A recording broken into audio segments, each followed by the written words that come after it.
Okay, so people that get mortgages, they always get this thing called an amortization table. And so it says that the amortization of certain types of installment loans, it says in a typical housing loan, the mortgager makes periodic payments towards reducing his or her indebtedness to the lender, who charges interest at a fixed rate on the unpaid portion. In practice, the borrower is required to pay the lender in periodic installments, so that the loan, principal plus interest, is amortized, I always add amortized, which means that it's zero at the end. And so if you take our formula from yesterday, this is our formula for making payments.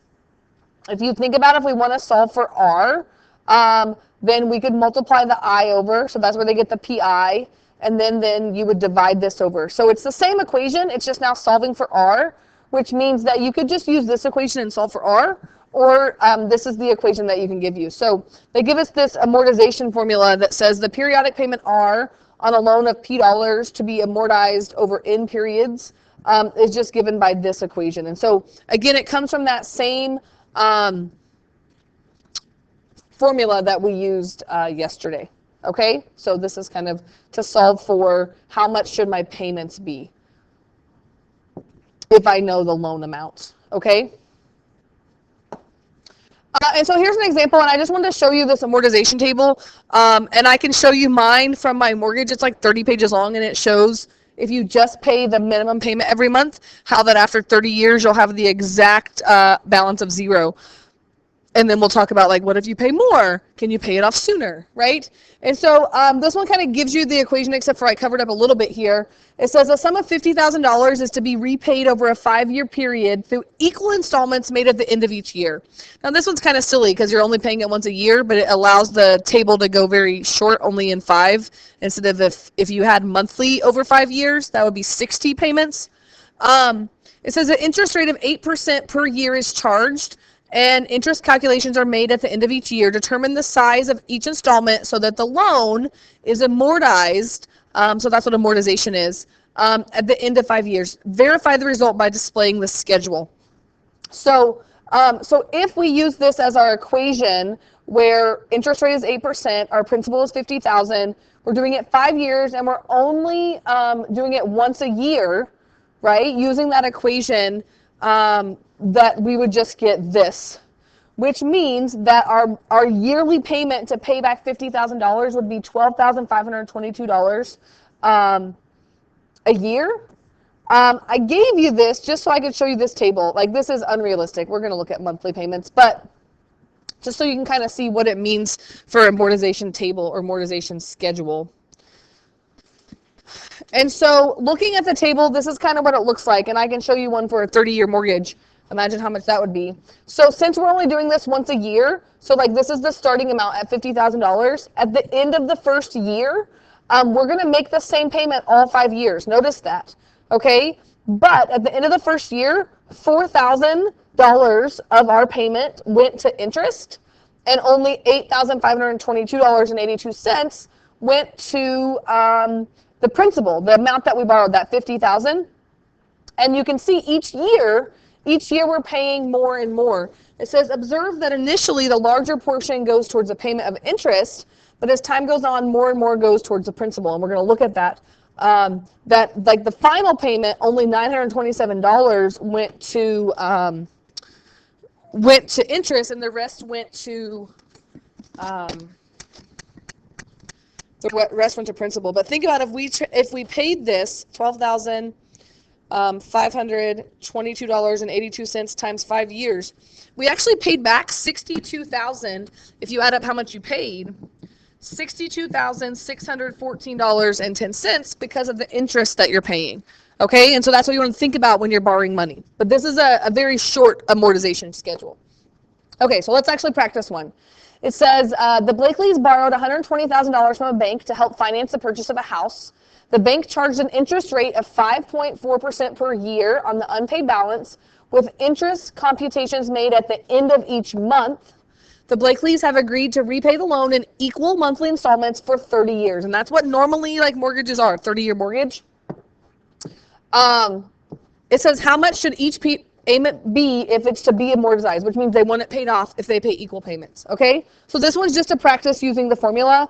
And again, we could just use the formula from yesterday, but since we're solving for the payment, I'm just going to use the formula that they gave us. So the principal amount is $120,000 times the interest rate, which is 0.054, divided by the number of times compounding, which would be 12, right? And then on the bottom, we're going to do 1 minus 1 plus 0.054 divided by 12 again, and then to the negative 12 times 30 years, which is how long you would be, 360 payments is what you'll be doing. And again, part of this is practicing using our calculator, but this is what mortgage people use when they're trying to figure out if you say I can only afford this much as my payment, or if you know your budget is this much and you want to know how much your payment is, this is the formula that that they use, okay? And so I'm going to type this in my calculator really quick, so bear with me. 1 plus 0.054 divided by 12. This is where you should be practicing this as well.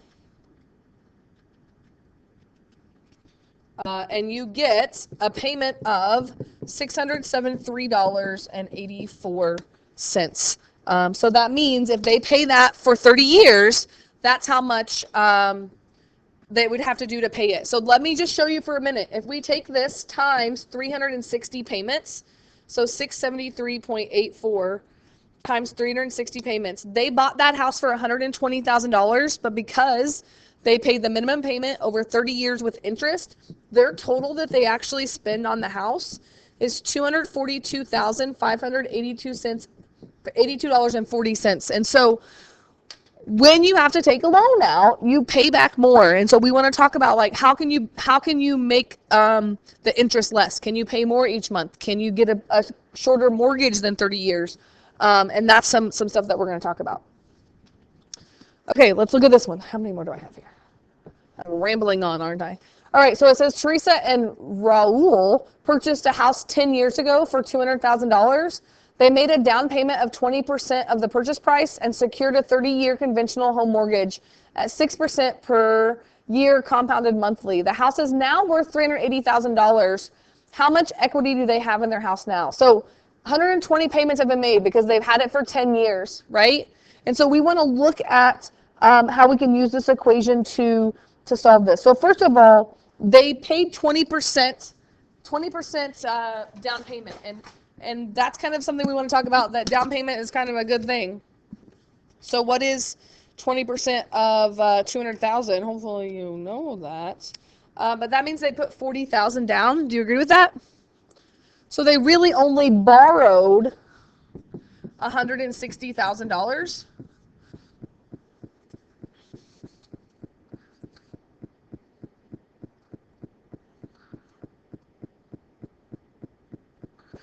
And so we could solve this for what's their monthly payment that they're paying, right? So if I take this to solve for their monthly payment, I'm going to get that they had $160,000 times 0.06 divided by 12 over 1 minus 1 plus 0.06 divided by 12.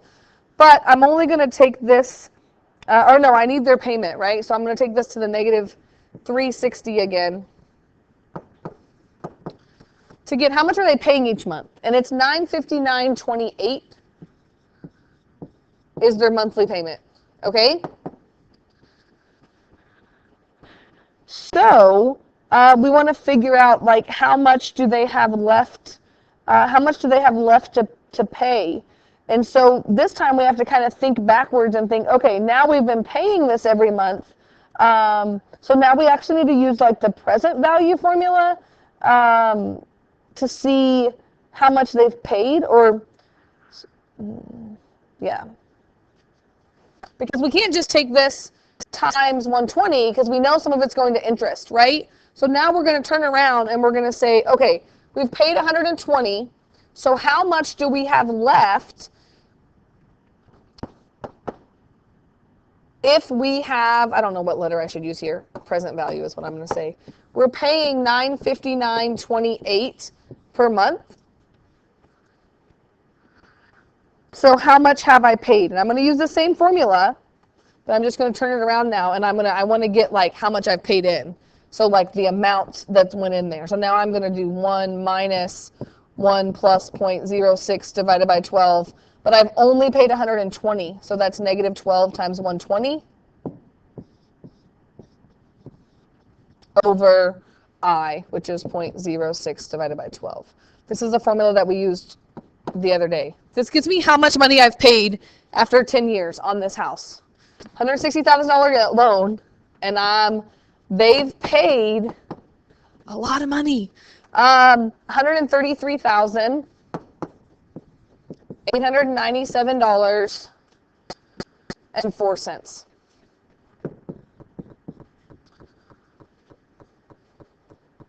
But now they know the house is now worth $380,000. So we could figure out how much equity they have in their house. And so we could just subtract those two. Do you agree with that?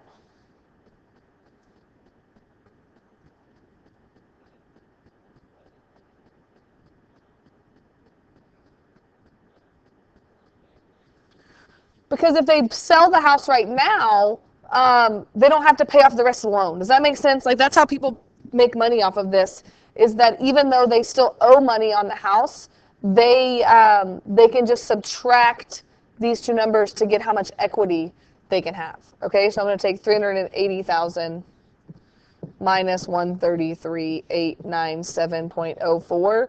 So we'll say my equity, I'm in the positive, is 246,103, roughly speaking. If you owe more than if it hadn't increased in value, you might be negative and you can't sell it for as much as it's worth, and you're going to come out negative. Okay? Okay, I don't know.